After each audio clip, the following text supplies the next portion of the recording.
تاجیکستان صبر کرده است، صبر خواهد کرد، ولی از این به بعد تمام حقوق خود را طبق قانون تقاضا خواهد کرد.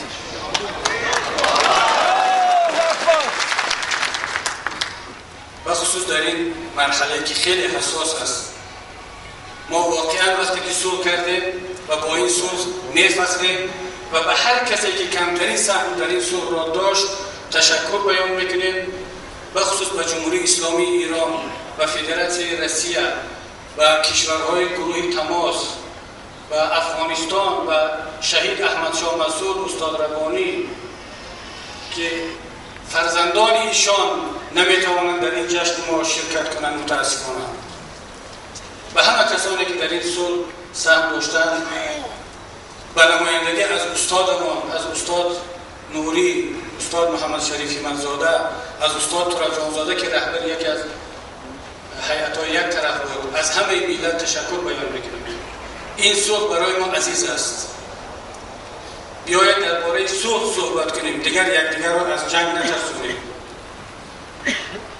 بس است این ملت را سرکوب کردن. یک مرتبه با تنک و توپ خارجی ها ملت را سرکوب کردیم، میانش را شکستیم ولی روحیه‌اش رو نه. این ملت هیچگاه با افتادن نبود و نخواهد شد. بیایید که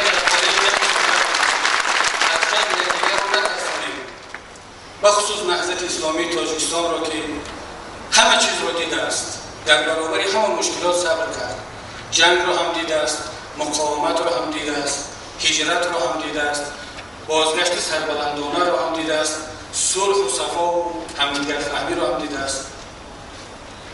نهضت این مرحله ها را گذشت، ملت این مرحله ها را گذشت.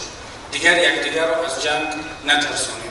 همه میدونند که این جنگ با دست کی انجام شد، توسط سلاح‌های کی انجام شد. ملت زنده است، فراموش نکرده است. یکدیگر را به خدمت خواجگان خارجی متهم نکنیم. این ملت نیست که اجازه بدهد کدام خواجه خارجی بالای او فکر و اندیشه‌اش را تحمیل کند. هیچ کس قبول ندارد.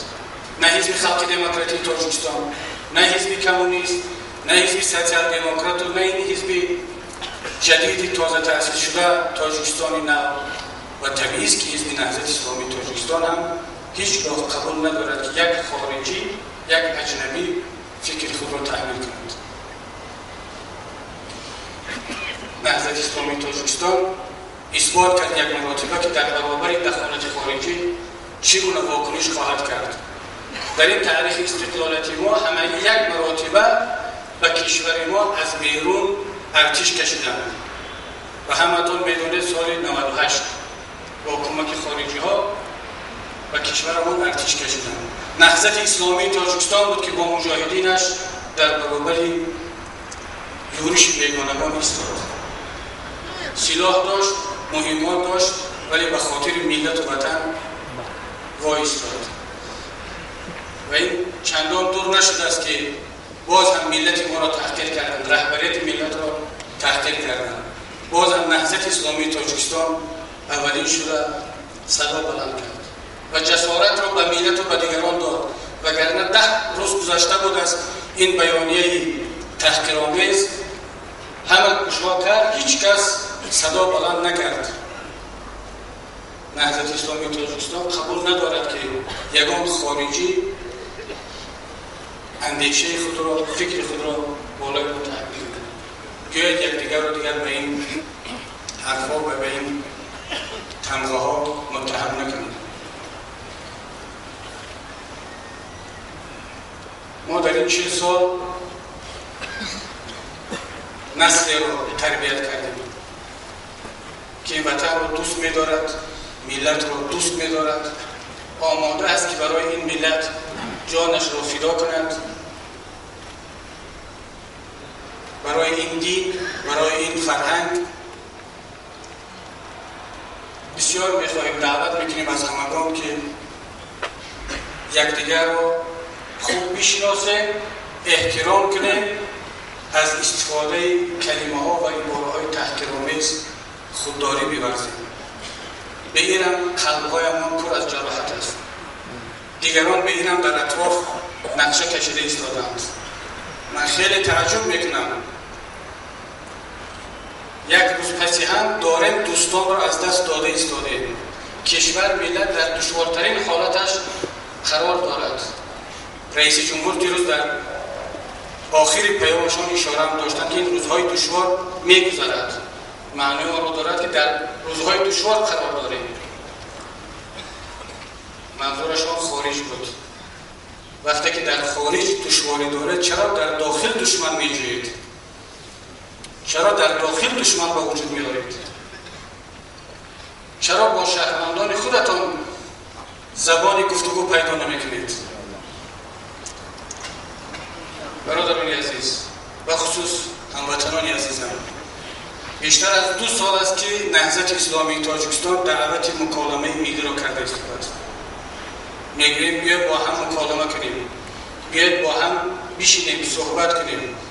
امروز هم بار دیگر تکرار میکنم.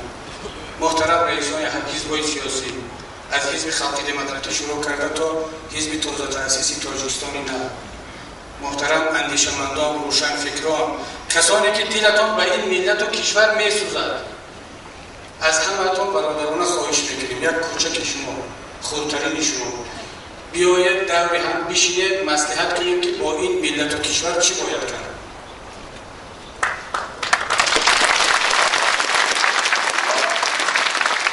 ما بیشتر از 15 سال می شود از روزی که سازشنامه صلح و استقرار ملی امضا شد، ما بر این باور بودیم، هممون به این نتیجه رسیدیم که یک دولت داریم، یک حکومت داریم، باقی ما همه شهروندان زیر سایه این حکومت باید فعالیت کنیم. انشالله که این حکومت در فکر ما هست، مشکلات ما را حل خواهد کرد، کشور را از همه آفت‌ها، از همه مشکلات بیرون خواهد کشید. ما به این قناعت بودیم، با این باور تا این روز رسیدیم. هیچگاه حکومت را تنقید نکردیم. در دشوارترین لحظات، در شدیدترین اشتباهایی که واقعا ما را متهم کردند که برای چی حکومت را تنقید نمیکنیم، ولی ما تنقید نکردیم. گفتیم چون در روزهای دشوار است باید دستشان را بگیریم، کمکشان کنیم تا اینکه از این دشواری ها بگذریم. ولی امروز در کرده ایستاده ایم که متاسفانه حکومتی که ما از اون انتظاری را داشتیم، آرزو را داشتیم که در فکر همه ملت باشد، فکر ما را هم کند، معلوم می شود که تنها در فکر یک گروه، یک طبقه و یک مجموعه خاص هستند، نه در فکر همه ملت. پس وظیفه ما و شما هست در چارچوب قانون با نظر داشت منفیت‌های دولت و ملت حکومت را هم دعوت کنیم که با ما شریک باشد، در پهلوی ما باشد، بالای سر ما باشد، ما را هدایت کند، رهبری کند. ولی اگر نخواست، پس وظیفه ما و شما احزاب سیاسی، جامعه شهروندی، نخبگان این ملت و هر کسی که دلش به این وطن و ملت میسوزد، اون است که باید دوری هم بشینیم. در هر کجای باشد نهضت آماده است که این امکانات رو بدهد. ما آماده هستیم که منزل هر کدام شما برویم، آماده هستیم که هر کجایی که شما میخواهید برویم، با هم بشینیم صحبت کنیم و فکر کنیم که با این ملت و کشور چی باید کرد، آینده این ملت چگونه باید باشد. ما میخواهیم همه در یک کشور زندگی کنیم که ملت سربلند داشته باشد، هیچ کس این ملت را تحقیر نکند. شما هیچ ملت را تا به این حد امروز پیدا نمیکنید که تحقیرش کنید. این مشکلی تنها حکومت نیست، مشکلی ما است. هر زمانی که ما و شما این فیلم ها رو، این نوارها رو تماشا میکنیم، این حرف ها رو میشنویم، هر کسی که کمترین ناموس ملی دارد، اسلامی دارد، قلبش خون میشود. ولی ما منتظر هستیم که هستند کسانی که باید فکر کنند، صحبت کنند، چاره بجویند. اکنون میبینیم که نه، ما باید اکنون فکر کنیم، ما باید چاره بجوییم. تا ما و شما اگر شروع نکنیم، همون طوری که قبلا گفتم که تا ما شروع نکنیم دیگران نخواهند کرد، ما شروع کنیم انشاءالله حکومت هم در این مکالمه ملی شرکت میکند، حتما نظرش رو خواهد گفت و حتما در پهلوی ما قرار خواهد گرفت.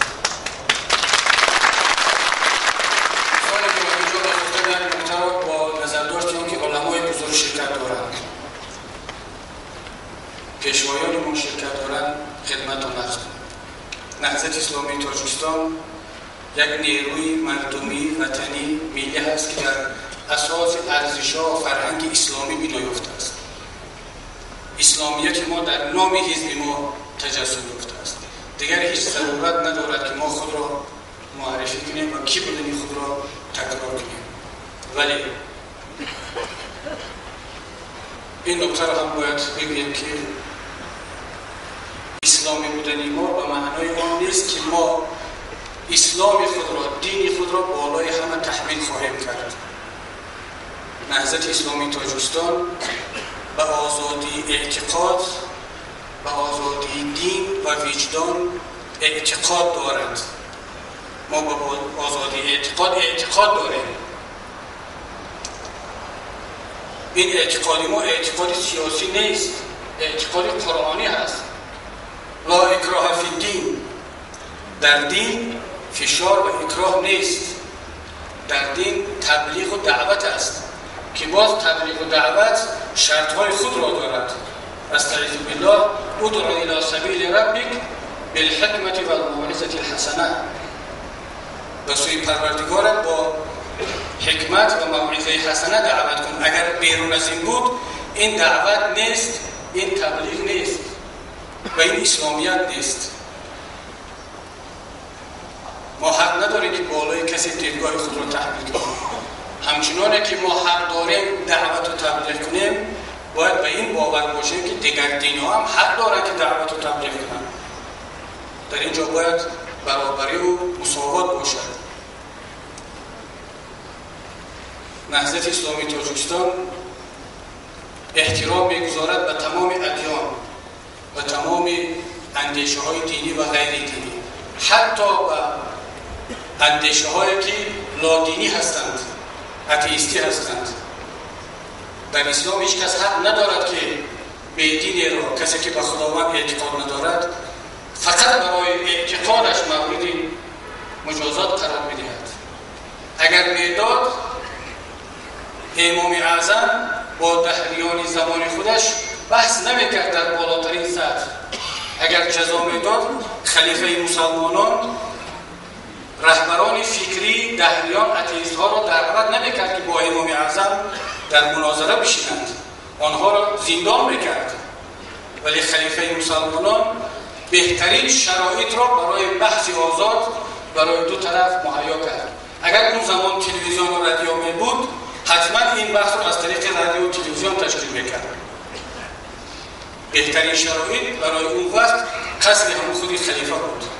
امام اعظم آمد اونها نشست مناظره کرد. پس ما که پیروان امام اعظم هستیم، باید با هموطنان خودمان، اونهایی که هموطنان ما نیستند، از اهل بشر هستند، با اهل بشر در گفتگو مکالمه دائمی باشیم، در احترام دیگر باشیم.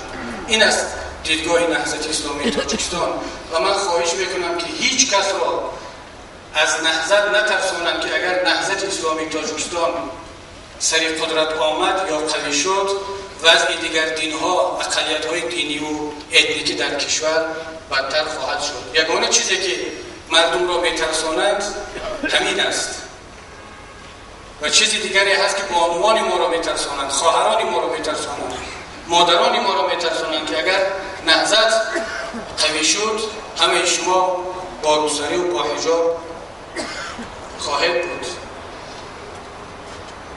ما در هیچ جا این طلب رو نداریم، این برنامه رو نداریم و نخواهیم داشت. چون انتخاب لباس همچنانه که انتخاب فکر و اندیشه و زندگی آزاد است، انتخاب لباس هم یکی از این حق فکری مردم است. چرا من اینجا استادان عزیز و خصوص قشر روحانیت را تذکر دادم؟ به خاطر آن است که ایشان این مسئولیت را بیشتر از ما دارند. گاه از زبان بعضی دوستان و استادان میشنویم بعضی حرفا رو و اون را عام میگردانند و اگر یک نفر صحبت ناجای را کرد، اون را برای تمام مسلمانان و علمای کشور عام میگردانند و در شخصیت یک نفر تمام مسلمانان و علما را میبینند که این طور نیست.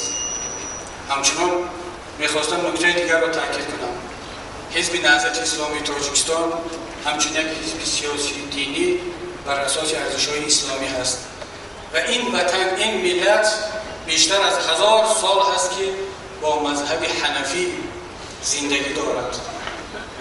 طبق فقه حنفی و عقیده اهل سنت و جماعت عبادت کرده ایستاده است، خدای خود را می‌پرستند. نهضت تمام ادیان، تمام مذهب‌های اسلامی را احترام می‌گذارد. ما مشکل با یگان مذهب اسلامی نداریم، ولی تأکید می‌کنیم که جوهری فرهنگ اسلامی ما، فقه اسلامی ما حنفیت است. اگر برای تمام مردم تاجیکستان رعایت این فرهنگ و این فقه حتمی باشد، برای ما نهضتی ها واجب است. همین حرفا را به خاطر آن میگم که بعضی دوستان دانسته یا ندانسته سوء استفاده میکنند از دیدگاه‌های وسیع ما که ما با یگان مذهب مشکلی نداریم. ما با برادران عربستان سعودی کدام مذهبی که در اونجا حاکم است، مذهب حنبلی هست، مالکی هست، ما مشکل نداریم، اونها را برادر خود میدانیم. هر که اهل قبله است کلمه شهادت رو به زبان میراند، برای ما نهضتی ها برادر اسلامی و ایمانی ما هست. هیچ کس را حکم به کفر و بیرون از اسلام نکردیم.